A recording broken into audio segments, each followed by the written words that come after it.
Hello, everyone, and welcome to Riffin with HB. We talk about old school and underrated bands, and we try to bring them to the masses. Today, we are talking about three different bands. I'm really going to focus around Soundgarden, but we're definitely going to focus on Audioslave and Temple of the Dog as well. We got a couple of different years here where Soundgarden is in 84, so we're in the 80s, the 90s, and the early thousands. So Soundgarden in 84, Temple of the Dog in 90. Audioslave was formed in 2001, so it's pretty cool. Stretches a couple of generations. And Chris Cornell is the sound of a generation. If you know it, you know it. One of my favorite fucking rock and roll bands. I'm excited to cover this band today. We got a lot to cover. So it's going to be another long episode. Buckle up, grab some snacks. But we're also going to be talking about the poetry of music. We're going to be talking about the first poem ever written, the first song ever. We're going to talk a little bit about the history of where poems and songs actually meet together. I'm excited to talk about this. Let's just go ahead and start from the very beginning here with Soundgarden. Again, we're in 1984.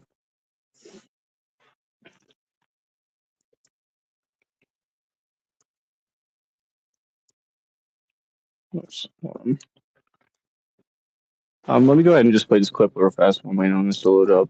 This is a clip right here from Chris Cornell. What do you want to reach with this noise? Do you want to spread aggression? No, not really. Just want to make some sounds that maybe people might not hear the rest of the day. What is so attractive to making this sound? It's fun. It's like a little kid with a really big toy. Okay, it's fun, but it's so loud. Are you saying you don't like it? Yeah, well, I like it. No, come on. Don't. He's lying to you people. He's lying. Well, no. I like some parts of it, but it's so loud all over. It's constantly loud. I know. Can you believe it?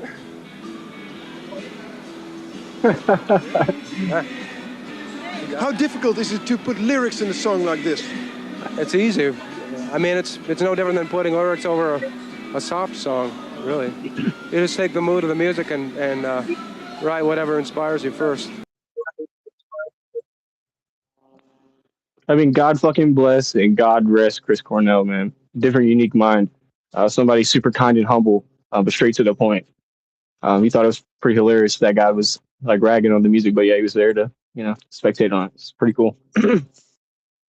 Sometimes it's funny, like how you handle a situation like that, like where you like maybe what your ego would want to get involved and you would want to get upset. It's like nice to be able to handle it respectfully and humble like that. It's fucking something that I admire, especially in the rock and roll community. It's very rare because a lot of times you got people who are fucking super angsty and stuff like that. Not that Chris Cornell wasn't necessarily, but it's a prime example of who he was in the moment. I mean, who are you whenever you're being interviewed in front of 100,000 people or whatever it is, right? It's a unique thing. Soundgarden in 1984, Seattle, Washington. Of course, this is where the grunge era comes from. Nirvana, a lot of different grunge bands come out of the Seattle area. This is kind of iconic for, long hair, fun little t-shirts, rock and roll, right? But it was formed by the singer and drummer Chris Cornell, lead guitarist Kim Diley. I'm not sure how to pronounce that, but and bassist Hiro Yamamoto, and Scott Sundisk was brought in to play drums in '85, so that Chris Cornell could focus solely on the vocals. And then he was replaced by Matt Cameron in '86. Yamamoto left the band in '89. And then Soundgarden disbanded in 97 rather, and they reformed in 2010 following Chris Cornell's death in 2017. They declared that Soundgarden had disbanded again in October of 2018. So that's kind of the quick little run through of Soundgarden. And again, I could go on and on. Along Seattle contemporaries such as Alice Chain, Pearl Jam, Nirvana, Sub Pop record label. If this means anything to you, you understand what I'm saying. If not, we're just going to go ahead and skip over it real fast. Billboard charts, hits, and top selling albums, and Black Hole Sun, and all this different stuff, right? We're going to break this. I'm not skipping over this on purpose because we're going to get back to this. I'm just trying to rush through the statistics of it. Also, we can just talk about the lyrics in general. But let's go ahead and go back to Temple of the Dog because this is our next time period. Temple of the Dog, this was in 1990, also in Seattle, Washington. And it's a super band, or super group, however you want to say it, with the Chris Cornell. It was a tribute to his late friend, the late Andrew Wood, lead singer of the band, Malfunction and Mother Love Bone. Great fucking bands as well too. And the lineup included Stone Gossard on rhythm guitar, Jeff Ament on bass guitar, both ex-members of Mother Love Bone, and future members of Pearl Jam, Mike McCready, later Pearl Jam, on guitar, and Matt Cameron and Soundgarden, and later Pearl Jam on drums. Eddie Vedder appeared as a guest to provide some lead and backing vocals, and later became the lead vocalist of Pearl Jam. That's how it all started. It's the history of it. To me as a kid, this shit was super intriguing. This is what got me into fucking music, what kindled my love for music deeply. Like hearing this and going, wow, that's how they started. Wow. And we get Pearl Jam from Temple of the Dog? That's crazy. And it's a band that you hear, and as a kid, you might, especially as a young kid, but even as an adult, you're like, wow, that's the same band, right? Like, no, it's a totally different band. Even though it's the same vibe because it's the same singer, right? Essentially. But anyway. Pearl Jam's debut album 10 was released 4 months after the Temple of the Dog's only studio album. So that's how close we are, and that's how influenced we are right there. Bam, bam, from that time period. This is what you get. I've talked about this a lot on the show. These are the influences that you get from here to here. Now, keep in mind what I'm saying right here, because this is going to matter later on the show when I'm talking about the first song that ever was written, or the first poem that was ever written, the influence and how it goes along, right? So you start off with bands like Soundgarden, right? And they're fucking rocking out doing their thing. And then later on, they make this super band called Temple of the Dog. And then the singer becomes the fucking singer of Pearl Jam. It's kind of the same concept with Nirvana, right? You got Dave Grohl, who was the drummer for Nirvana. He goes on to create his own band, the Foo Fighters. Tons of bands like this would do their own thing. Break off, and even they had a super group called the Old with pardon my name, or pardon me for forgetting his name, but the guy from Queens of the Stone Age, Josh. And I forget who the other guy is, even, to be honest with you, the drummer. But he's from a rock band as well. But check them out; they're really super great. And then we'll go one more here. Bear with me just a minute. We're going to go one more. We're going to go to Audioslave.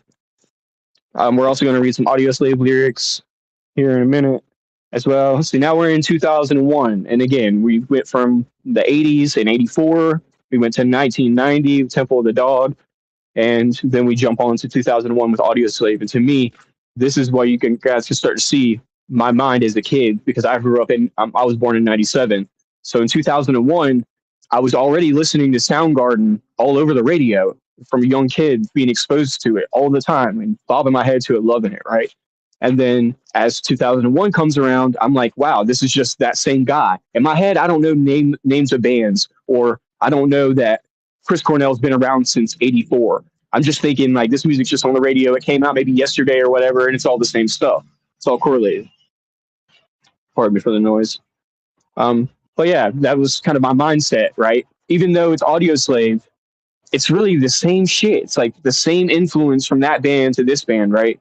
And Tom Morello, let's not even get started on that. Rage Against the Machine, super fucking one of my favorite guitarists because again, it goes what I was talking about with Tool, right? Like you could be technical, be good, but if you have style and flair, it makes the fucking difference. And when Chris Cornell gets on the mic and you hear Soundgarden or Audioslave come in on the guitar, it has the power and the drive, and that's what makes them fucking unique. That's what makes them a grunge band, a rock and roll band, and that's what gives them the power. But what's fucking unique about it is, like I said, the lyrics could be anything. You could be singing about anything, but he makes it poetry. It's poems that he's taken and putting this fucking energy into it and really emphasizing what he means.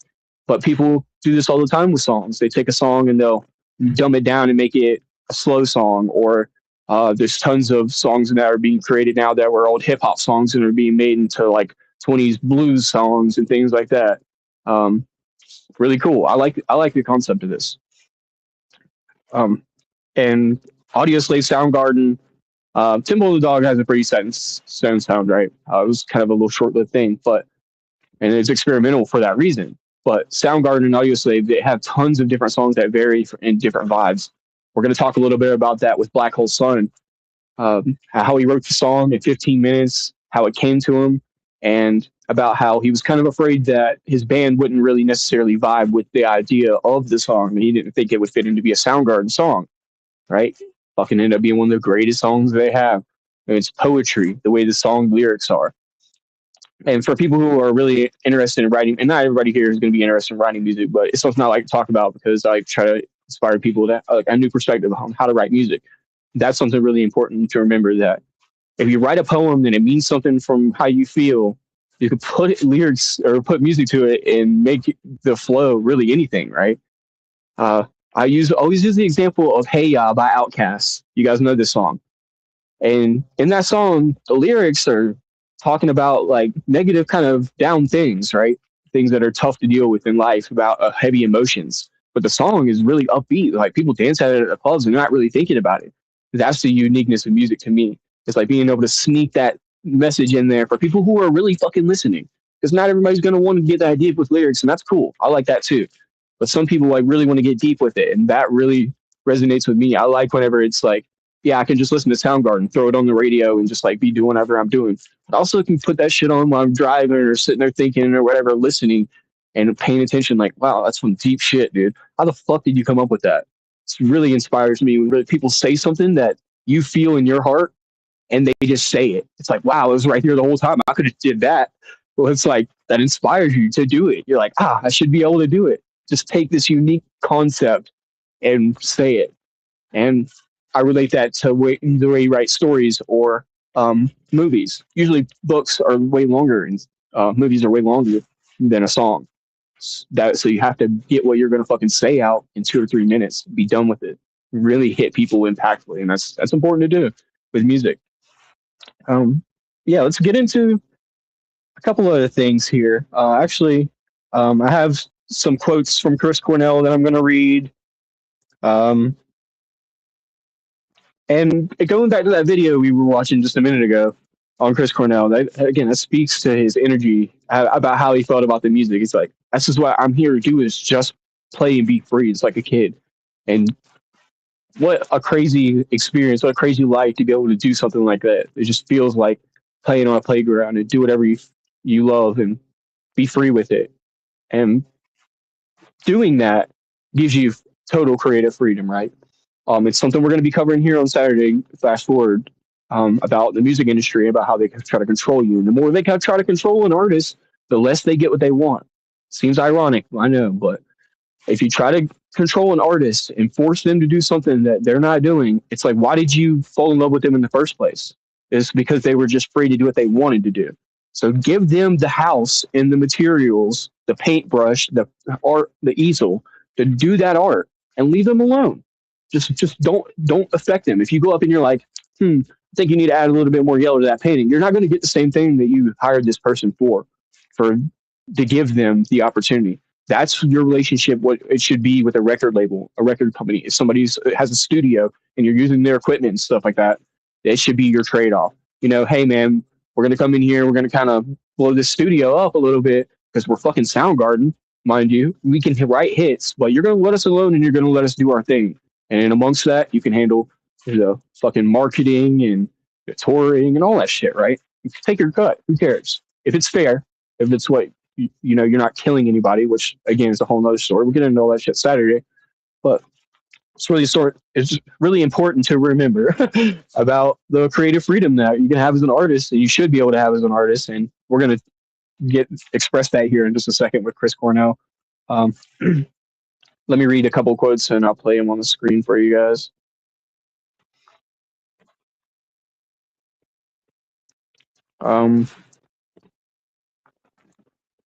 Actually, it might not even pull up all the way. Let's see here.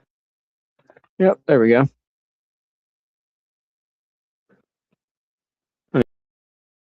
Do that quite all the way. It says here, if I don't believe the sun will rise, stand alone and greet the coming night and the last remaining light. That's Chris Cornell. We have another one right here. These are all his quotes. I'm not a lyric writer to make statements. What I enjoy doing is making paintings with lyrics, creating colorful images. I think that's more what entertainment and music should be. Very much what we were just speaking about. Oh, pull it up a little better here. Being free to create that painting. Noise? Do you want to spread aggression? Oops. Here's another one right here. I think it's important for fans to know that, but if I'm doing something that inspires me musically, then I will think it will inspire someone else too. And that's what music should be able to do. It should be able to fit in somebody. That painting should be worth 1,000 words. And you're like, I don't know why I relate to that. And I guarantee you it's not the same way that person who wrote or drew that painting relates to it, or wrote that song relates to it. But it's what makes art beautiful. It's what makes songs beautiful. It's like, wow, somehow I relate to that, even though it's not something that I said or wrote. That's what really good songs do. Let's play one more here. Cheers, thank y'all for being here. Y'all hit the like. Got a lot more to go. Y'all buckle up. It says here, if I write a song and put it out there, it's not mine anymore. It takes on a life of its own. And when you listen to it, it becomes your song. And over the courses of generation, those meanings will change. I might have created it, but I have no control over how it evolves. Exactly right. And that's what the beauty of art is. You put it out there and it's not really under your control anymore. And if you're really passionate about it, I always talk about it like this because I've created this Zeta mushroom drink. And when you create something that you really fucking love and you're really passionate about, it's like having a kid. You're the one who made it and created it, but it has a life of its own and it does what it wants to at that point. All you can do is like put the best intentions into your songs or to in your product or whatever you're doing in your life and do your best and send it on its way, and you'll get more the reward than you can ever imagine. And sometimes it's not monetary reward, or sometimes it's not fame reward, or the things that we crave with our ego, but it's the things that we need. And that's fucking beautiful right here. It says, over the course of generations, those meanings will change. And I might have created it, but I have no control over how it evolves. So I was just mentioning, you create it, but how you relate to it, how other people relate to it is up to them. And how other people are impacted by it, right? This is Temple of the Dog right here, by the way. You guys should have pulled them up as I was speaking about them. This is the voice for Temple of the Dog. We'll go back to Soundgarden here in a minute. These are the boys from Audioslave. Tom Morello, one of my favorite fucking guitarists right there in the middle right. All right. Let's read a couple quotes from Chris Cornell and some song lyrics and stuff like that to kind of get you into a feel for what I'm talking about with poetry of music. And then we'll get into the first poem ever made and the first song ever made. So it's really cool shit. Here's the lyrics from I Am the Highway. Pearls and swine, bereft of me. Long and weary my road has been. I was lost in the cities, alone in the hills. No sorrow, pity for leaving, I feel. I am not your rolling wheels. I am the highway. I am not your carpet ride. I am the sky. Friends and liars don't wait for me because I'll get on by myself. I put millions of miles under my heels and still too close to you, I feel. I am not your rolling wheels. I am the highway. I am not your carpet ride. I am the sky. I am not your blowing wind. I am the highway. I am not your lightning. I am your autumn moon. I am not the night. Or sorry, I am the night. The night. So you guys know that song. And if you just read it like that instead of hearing it as a song, you hear it as a song, you get a certain emotion because you've been like exposed to it so many times. You have this feeling to it. But I mentioned this with Tool, right? You've heard it and been exposed to it, but stop and really analyze and listen to it and look at it a brand new perspective. And when you do that, it's like, wow, that's fucking poetry. Pearls and swine bereft of me. Long and weary my road has been. I was lost in the cities, alone in the hill. No sorrow for pity for leaving I feel. It's a poem, a hymn, if you will. And that is what we're going to talk about, where poems actually started to form into music, right? We're even going to talk a little bit about how music probably happened before speech, just making sounds and harmonizing and things like that, and how our brains are even developed to have this. To hear some lyrics from Exploder by Soundgarden. I met a man locked away for things he hadn't done. Innocence on bail, he'll never feel sun.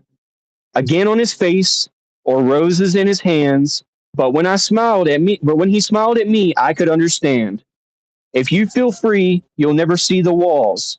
If your head is clear, you'll never free fall. And if you're right, you'll never fear the wrong. If your head is high, you'll never fear it all. There was a daughter of a man who took his life, too young. She swore he'd never do the same. Then she went and did what he had done. A boy who's gone insane heard voices in his head. No one knows what they say. Now his mother's dead. If you're free, you'll never see the walls. If your head is clear, you'll never you'll never free fall.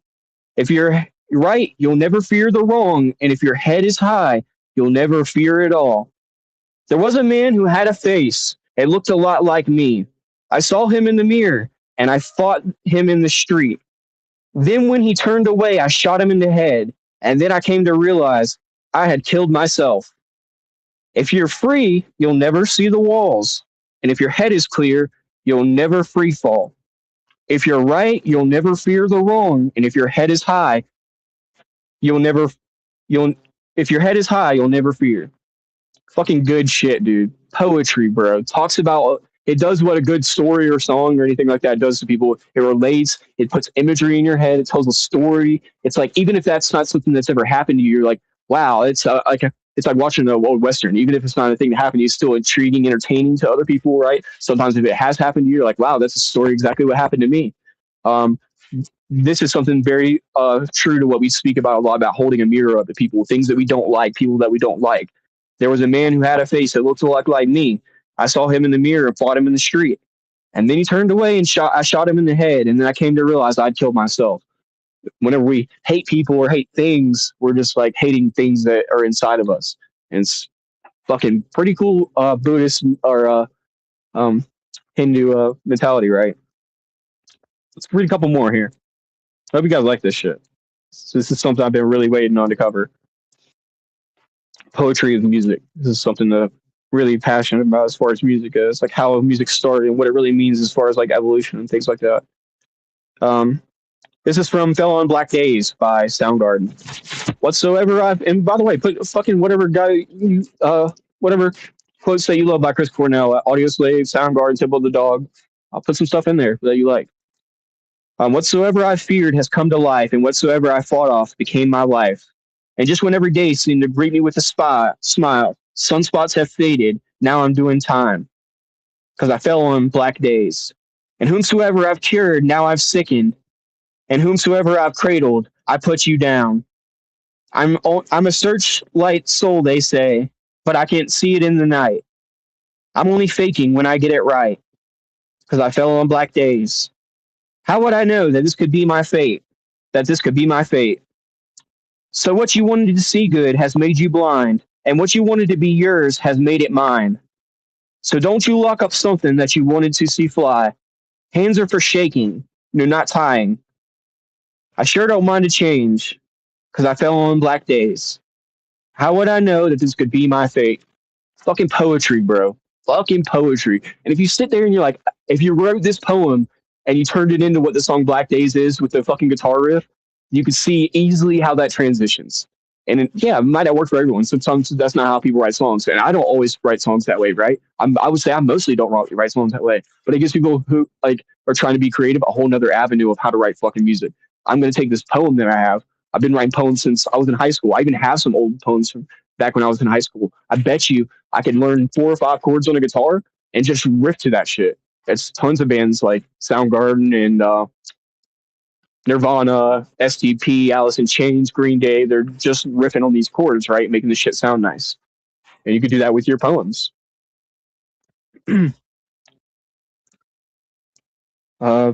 Some people's favorite quotes here.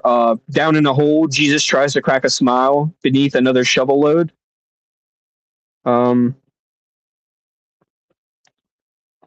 I just looked in the mirror and things aren't looking so good. I'm looking California, I'm feeling Minnesota. That's one of my favorite fucking lyrics from Soundgarden. One of my favorite songs, dude. That shit goes hard.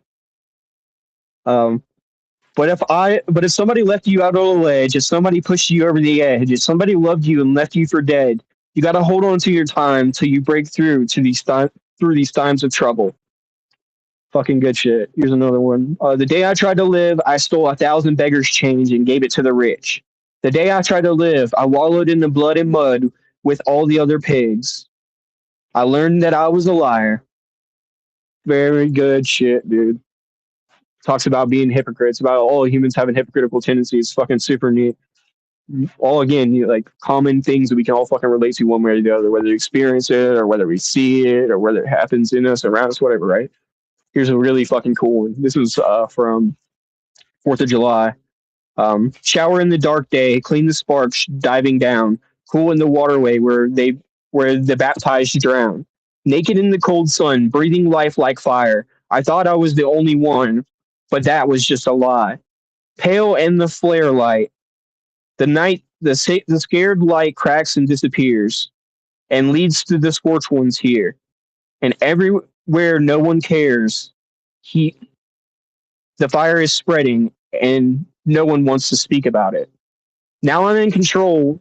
Now I'm in the fallout. Once asleep, but now I stand, and I still remember your sweet everything. Light a Roman candle and hold it in your hand. So it speaks for itself. It's poetry, dude. Close your eyes and bow your head. I need a little sympathy, because fear is strong and loves for everyone who isn't me. Kill your health and kill yourself and kill everyone you love. And if you live, you can fall to pieces and suffer with my ghost.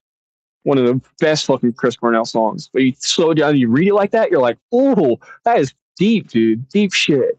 It's a different way to analyze music and look at it. That's really fucking cool to me. Not sure how you guys feel about it. Let's see if you guys got something in the comments here. Drop some of your favorite quotes in here.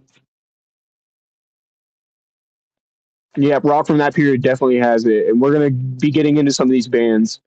Can I do Janis Joplin one day? Yeah, I definitely can. I can actually shove that in. But here in the next couple weeks, we're going to be covering a bunch of these 90 bands. Let me write this down real fast so I don't forget. Yeah, we definitely can cover Janis Joplin. That'd be fucking really dope. I like try to get females in the mix too, because there's so many fucking badass dude rock bands, but it's not as many rock chicks out there. So that's a really great one we should do. Cheers, man. Yeah, you can always come back and listen to it, Sammy. Definitely should. Cheers, everyone.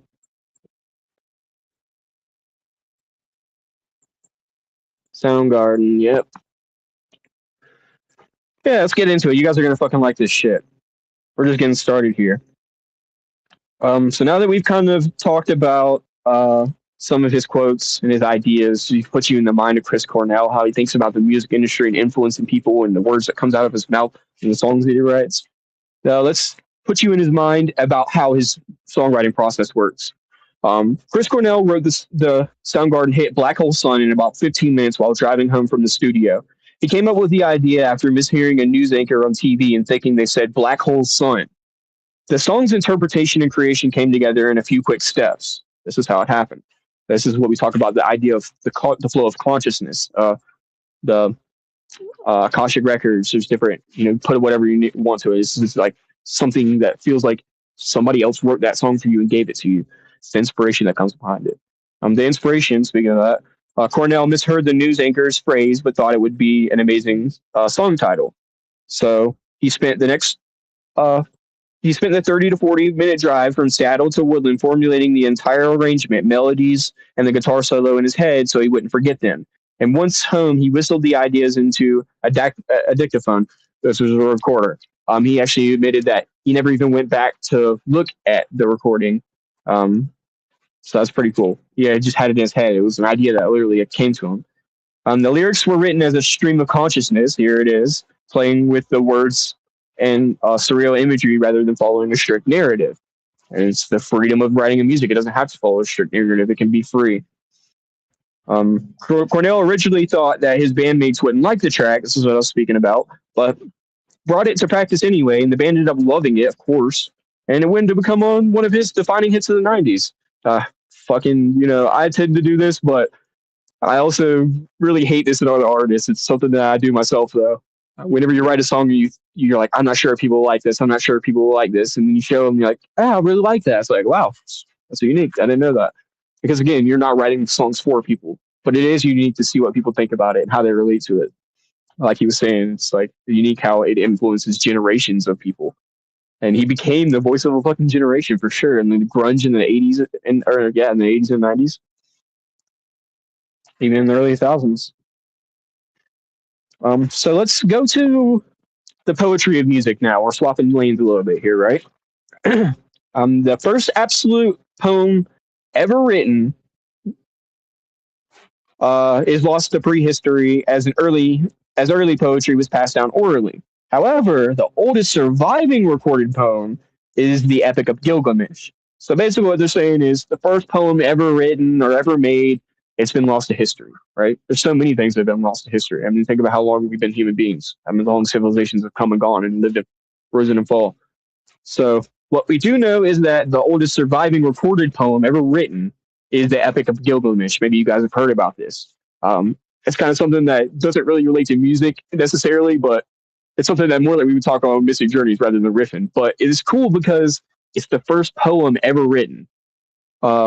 It's a Mesopotamian tale originating in somewhere around the 3rd millennium BC.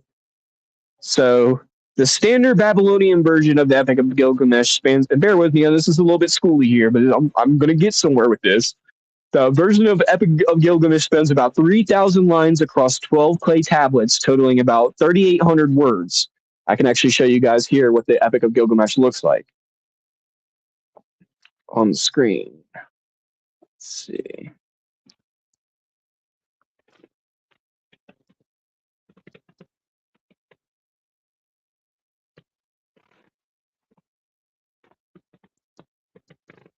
Here we are. Perfect. So this is the Epic of Gilgamesh. This is what it looks like. It's a stone tablet. It's been chiseled. It's ancient, right?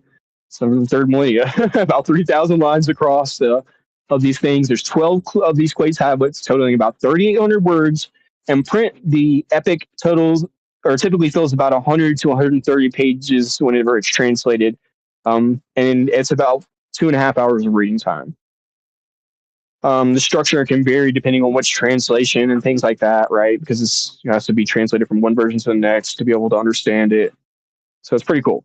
Well, the most famous and complete compilation standardized by the scribe Sin Lik Nin, it comprises about 3,000 lines divided into 12 tablets. And the gold standard, the English translation, runs about 128 pages for the main text and includes comprehensive historical background. Older, shorter poems about the king's adventure, which survive only as fragmented versions rather than a single unified epic. Then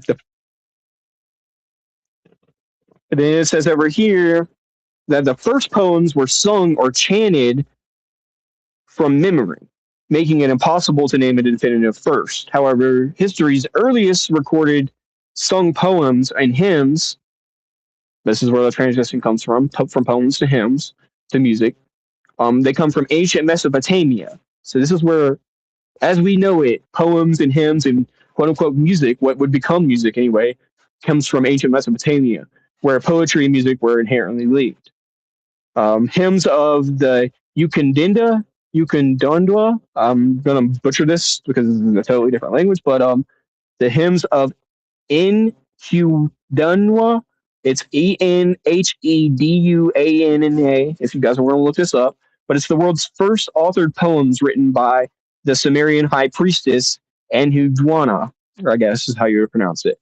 The connection of the song, these hymns are to the goddess Inanna, were designed to be chanted or sung during religious rituals, solidifying her status as the first named poet in history.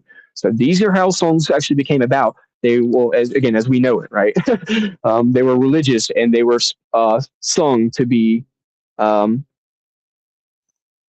prayers to the gods. I believe in this instance it's about fertility, but I will get to that here in just a second. But this is from 2000 BCE. The love song of Shu Xin is the world's oldest love poem, discovered on the Mesopotamian cuneiform tablets. If you guys are familiar, this is a whole, again, ancient tablets that they try to decipher and figure out what they mean. Cuneiform, the Epic of Gilgamesh, all these things, right? Scholars widely agree that this piece was not just spoken, but it was used as a sacred ritual song, and it was sung by the bride and her king during sacred marriage ceremonies. And here it says the Epic of Gilgamesh, circa 2100 to 1200 BCE, is the earliest epic poem in human history. Before it was written down, it was an oral tradition, like we talked about, passed down and sung by traveling bards, accompanied by lutes, like the three-stringed gishgudi. I guess that's a string instrument. I'm not even familiar with that. It's cool. Learn some shit here together, guys. Cool. The earliest recorded English song is from circa 1250 CE. And if you're looking for the earliest poem with the musical notion and how to prove it was sung, this 13th century round welcomes the arrival of the spring and remains one of the oldest recorded songs in the English language.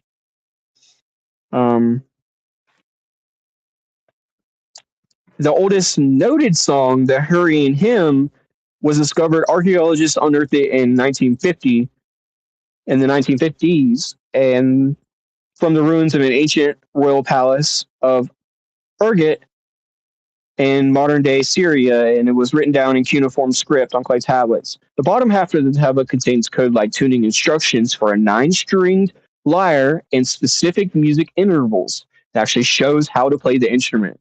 And this has allowed modern archaeomusicologists to archaeomusicologists. Damn, that's a fucking job I gotta get into. Archaeomusicologists to reconstruct and play the melody, which you guys can actually find online. I recommend to go check this shit out.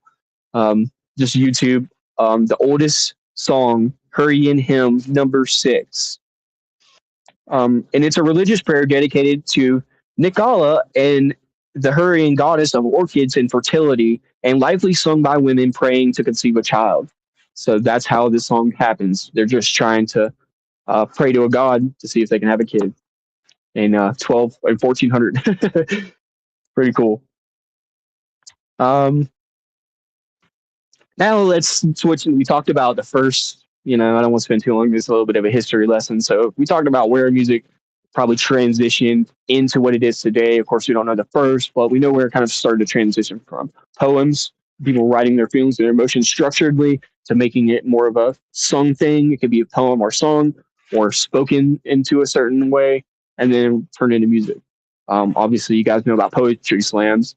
So that's kind of where that comes from. It's like spoken in a rhythm like this, but even though it's just a poem.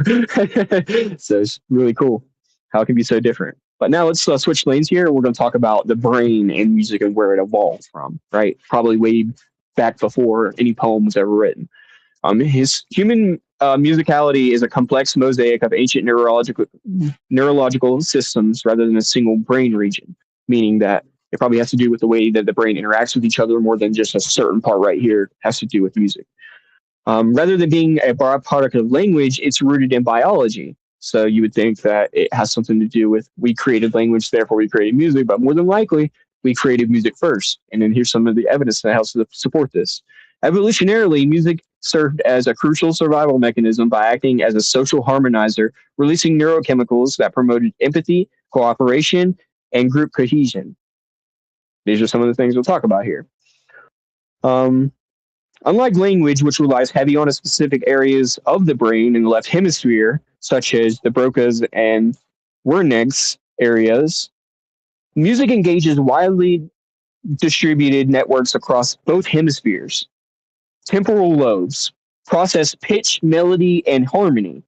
Motor cortex and cerebellum, cerebellum, sorry, drive these parts of the brain. The cortex and the cerebellum drive rhythmic entertainment, and whenever you tap your foot or dance and synchronize with your movements with the audio input, this is where it's coming from, your motor cortex and your cerebellum. This is whenever you snap your fingers, stomp your feet, tap your steering wheel, your leg, whenever you're listening to music, this is where it comes from. The limbic system and the prefrontal cortex are responsible for the emotional depth and the identity formation connected to music, the whole thing we do on the show. So if you have a strong limbic system and prefrontal cortex, this is where you're going to be at with me.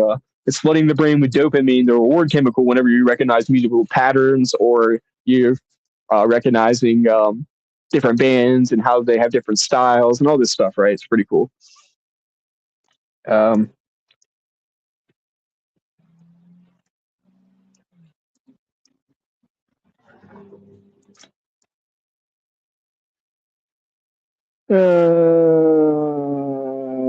lost my space. Hold on, sorry guys.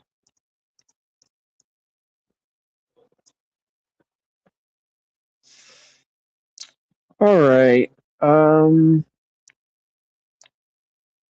Music as a harmonizer. Scientists suggest that musicality, the capacity to process pitch, rhythm, and emotion, predates spoken language. Early hominins used primitive. Speaking with my hands over here. Early hominids used primitive musicality, vocalization, drumming, and synchronized movement as an evolutionary tool for a social niche construction. They're labeling it here. Social bonding. Prehistoric tribal rituals, singing, and dancing together release neurochemicals like oxytocin and endorphins. This is why when you listen to music, it makes you feel good, makes you feel a certain way, why you attach certain feelings to certain songs. And this bonding groups together, making them more cooperative for hunting, foraging, and survival, oddly enough. Not oddly enough, I guess, but interestingly enough. The human brain evolved to recognize pattern prediction and provide a neurological reward or dopamine for accurately anticipating the flow of a song. If you guys have a music mind, you know this is true. You're like in time to anticipation the switch of a song, and you might hear a song one time and be like, "Oh, I think I know this chorus already." It's because you have this pattern recognition, and so, again, it comes from a certain part of your brain, the way your brain works. Not everyone has this. It's unique. All right, this is called the Baldwin effect. Over generations, our ancestors' cultural creation of music began to alter our biological DNA, handwriting us to become better rhythmic processing and timekeeping. It's why overall, and today, people have more rhythm way than they did, 2,000 years ago or whatever, right? And maybe that's not even enough time. Maybe I'm just generalizing here, but maybe it takes longer than that. But it just proves a point. All right.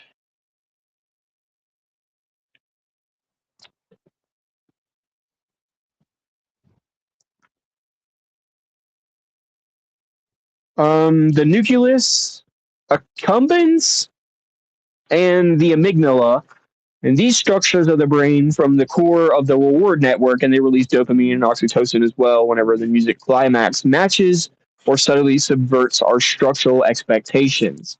There's tons of songs that do this, and we talk about this a lot on Riffin with HB. I'll use a prime example really quick. One that you'll know is Black Submarine by the Black Keys. Comes in, it's really soft and smooth, and then the song really, bam, turns around and he comes in with the guitar chord really hard, and the whole vibe of the song changed. tons of songs like that that have that same idea. So if those are parts of songs that really intrigue you, maybe it's a lot of EDM does this, where it's totally switches from the sound that you'll think that you're anticipating.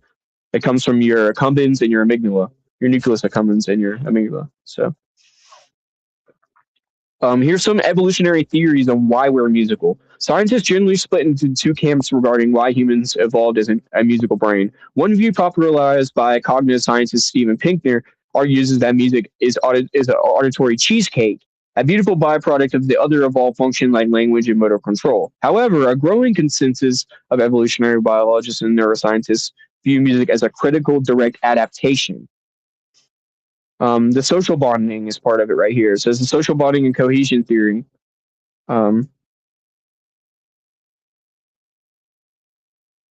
Before spoken language existed, early human groups needed a way to signal trust, safety, and unity. And music does all three of those things. Here's why. The mislanguage processor is researchers like Stephen Brown suggest that language and music split from a common ancestral vocal system termed mislanguage. And this system conveyed emotional intent long before it conveyed literal meanings. Wow, interesting.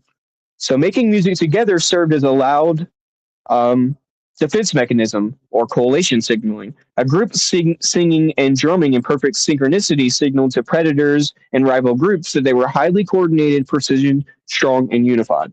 And whether you like it or whether you don't, our history of our world has been built on people and tribes and war and things like that playing music.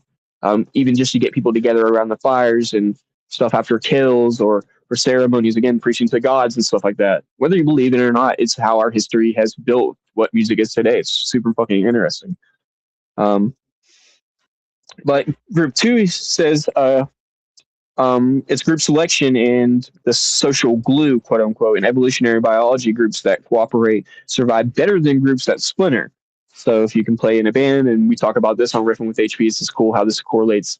You know, if think about pick 5 fucking people that you know and try to get them together in a band, get them to all get their own time, get them to cooperate and play the music without changing the style of the band. But you know, everybody has to get along, they have to match up, and all these things. It's a hard thing to do. So what being able to play music together shows that you have some capability of being able to get along reasonably with human beings, which is super important. It's already hard enough, like I said, just to do your job and play with a drummer who's a good drummer, much less to be like, you know what, man, I think we should play a little bit faster. And he's like, I don't want to play faster. Then it causes conflict. So this happens a lot, tons of bands, you name it. I'll get split up over this. But the endorphin release here, it says that moving in time with others, synchronized dancing or drumming triggers massive endorphin release. And this creates psychological phenomenon known as the self-other blurring, where individuals temporarily prioritize the group's survival over their own. And this is how we got here over human beings. And Paul Stamets has a great quote about this, about how we're all here from random acts of kindness, choosing somebody else over me. Like, go on without me. That kind of personality. And really, those are heroes that push forward and keep going, which is really cool. And we're also going to talk a little bit here in just a minute about how whenever you're in a crowd with people and you're all dancing and jumping to the crowd, you can feel everybody's heartbeat is in sync. There's a cool science behind this stuff. By listening to shared narratives and song floods the brain with oxytocin and lowering social anxiety, increasing in interpersonal trust among tribe members. If you think this isn't true, try going to a concert. Try going to a live concert. You'll be able to feel it. You'll be able to feel the connection with people that you don't even know and the tribalness and be like, you know, we're all here for one thing. And this is why people's religion is going to concerts. The Grateful Dead has a following like that. Tool has a following like that. Chris Cornell, he had a following like that for sure. He still to this day has a following like that. It's good stuff. It shows you how impactful it really is. Let's talk a little bit more about the Baldwin effect and genetic handwriting. Over thousands of years, our cultural reliance on music has begun to reshape our physical biology through the Baldwin effect. And groups that possess better genetic mutations for precise hearing, vocal control, and rhythmic coordination kept better time during rituals. These groups survived winters, wars, and famines more effectively due to superior social cohesion. It's crazy. You're like, how could something like music keep us alive in the winter? It's just the power of fucking rock and roll, baby.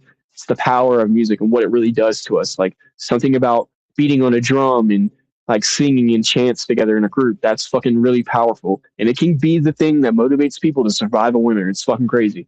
Famine or whatever, right? Whatever's going on. It's social cohesion. It's simple. You have to have a good life. You have to be physically fit. You have to be socially active and you have to be mentally balanced. And that right there is a stable triangle. And without the social aspect of it, though, you're cutting yourself short. Um,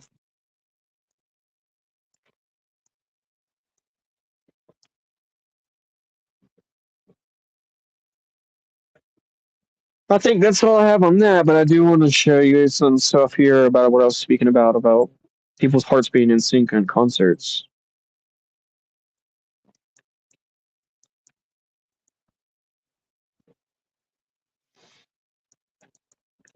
Before we wrap this up, because we're going to wrap it up here in just a minute, we've been going for a while. Put a band in there that you want to see. Janis Joplin, or cover Janis Joplin.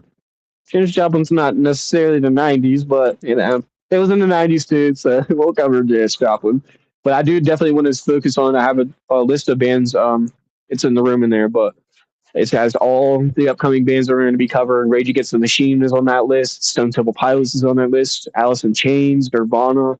We're going to be covering a lot of the 90s bands because of what I'm, you know, to me, I love this music, so that's one of the reasons why I do it, because it's my fucking show. But that being said, it's really fucking impactful on our generation. A lot of people today either lived through it or were born during it or after it, right? It impacts them in some way, and there's a lot of poetry in this kind of shit. It created what rock and roll really was, what music really was. A lot of the bands that we know and love have been influenced by Nirvana for sure, Alice in Chains and Soundgarden, all these bands. You're like, how did this band come from this? Well, this is the evolution. This is why we've been talking about this shit, the evolution of music, like where it comes from. I hope this is really sticking for you guys. If you like it, let me know. We'll keep doing this shit. But scientific studies have showed that whenever people watch a live musical performance together, their heartbeats and breathing patterns naturally synchronize, even if they don't even know each other. This phenomenon is known as the psychological synchronicity, and it demonstrates how live events physically and emotionally connect large groups of people. So we were just talking about the evolution of music, how it even makes us like it's in our bones, in our DNA, dude, to love music. So I always say I always say this since I was a kid. Name somebody who doesn't like music. They might not like your music. They might like a really weird or unique niche kind of music, but everyone likes music. It's in our DNA to love it. But the science behind it is that studies such as one published by researchers at the University of Bern and reported in scientific reports have found that psychological responses like heart rate, breathing, and skin conductance, a measurement of excitement, like getting goosebumps and things like that whenever you feel the music. If you ever gotten that, if you haven't, you got to go see a live performance. That would really do it for you. But locked into a unified rhythm during a live performance, as I was just mentioning. Yeah, that's what you have to do it to really get it. Previous landmark research by the University College of London, the UCL, on West End theater goers found that pulse rates sped up and slowed down in unison across the entire audience. It shows the connectivity we have with human beings. It's fucking unique. Even if you don't like someone, even if you don't know them, you're still in synchronicity with them. It's fucking cool. The degree into which your heart sync depends on your personality, oddly enough. That's really cool. Open-minded individuals tend to sync up more easily, while those who focus heavily on the structural technicalities of the music may have slightly different results. Wow. Open-minded individuals tend to sync up more easily, while those focus heavily on structural technicalities of the music may have different results. It shows how you should just let go to the music. Psychedelics really can help. Smoke a fat joint and do a little bit of mushrooms or some LSD, and then just go and let go. Let the music flow through you for what it is. Don't try to control it or make it anything that it isn't. Don't try to like have your emotion or your past ruminations attached to, oh, I don't like this band. My dad used to listen to this. I don't like my dad, so I don't like rock and roll. It's like it's a narrow-minded perspective. We talked about this with Tool. Even if you don't like something, we can learn a lot from it. And we should force ourselves to look at things we don't like sometimes just to learn from it. If it's, as long as it's not hurting us, right, or anyone else, we can just look at it and be like, I don't like this thing. Like, why don't I like this? What part of me don't I like? Why don't, like, can I accept that I don't like it, or can I learn to love this thing, or whatever it is? It's fucking beauty of music, dude. Well, we have gone on long enough, man. I fucking rambled long enough. I appreciate y'all being here. It's been a great fucking episode. We're gonna get more into this shit. We're gonna talk about this again. And like I said, we've talked about how people's heartbeats sync up and shit. This is the first time we've ever read anything about it. It's unique to know that personality involves, how it works, how well it works, if it works. So we're gonna touch back on that. We have Saturday covered with doing. We're gonna talk about the music industry, all the ins and outs. It's gonna be a really fun and dramatic episode. If you will try to do drama, but if it doesn't really involve the bands, if it's something that happened to them, we're going to speak up and we're going to try to get some justification for their name. We're going to try to change the music industry and how it works. We're going to talk about how we can prevent things like this from happening in the future, and we're going to talk about the companies that are really helping people instead of trying to steal. But we will make time to talk more about the synchronicity of music. It's fucking cool to talk about the concepts of. I love this jam session where we just talk about fundamentals of music, dude. If you thought about being inspired, you write a poem, even if you're not even trying to turn it into a song, or if you're trying to write music in a different way. Think about it. Just try it. It doesn't have to be something fucking romantic. It could be something like that's just relates to you in whatever way. Try it out. You're never better for not knowing something, trying something new. It's kind of the Miyamoto Musashi way. It's to be a great fighter, you have to learn how to paint and cook and do all these different things. So, trying to focus on music or art or be inspired, you have to do so many different things to grab inspiration from. Yeah. Especially Chris Cornell. He's one of my favorite bands, man. And whenever they're writing their music, they weren't always at the top of the fucking world. And it's part of the reason why I haven't talked about his death, and it's not something I want to highlight on, but it's the reason why somebody can get to the top of the world and feel like it's not enough. Because, you come from nothing. You're like, I worked all the way from the top. And then when you get there, you're screwed over by the music industry and used and abused by everybody. Fucking puts a little bit of restraint in your life, for sure. But, yeah. Check the comments here real fast. We'll get out of here.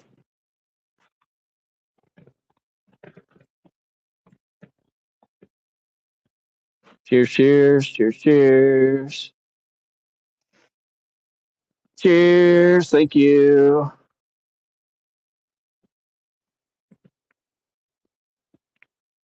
Thank you guys for joining.